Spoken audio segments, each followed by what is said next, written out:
How to recover deleted messages on Messenger. Hello everybody, welcome back to our channel. In today's video, we are going to learn how we can recover the deleted messages on Messenger. So without any delay, let's just jump right into the video.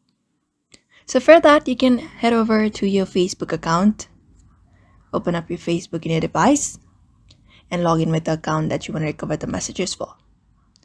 Once you're logged in, the next step is head over to the top right, the three horizontal lines, and open up the settings from your device, from your Facebook account.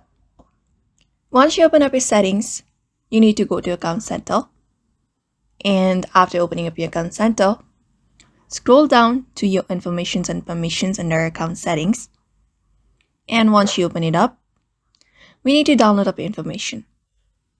So go to download your information and go to download or transfer information.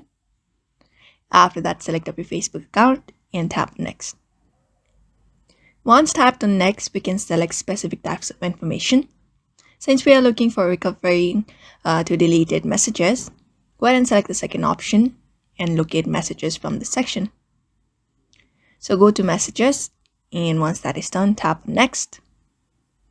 After that, select up a destination. You can either select your device that you are using right now or go to a destination different one.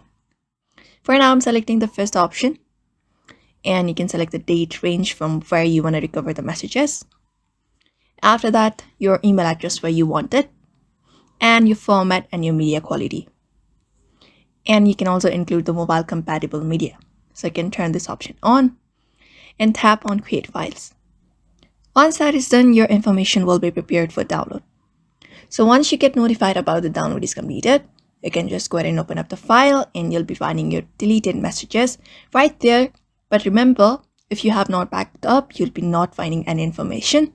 So make sure to back it up before you delete it. So therefore, I hope this video was helpful to you. And thank you for watching this video.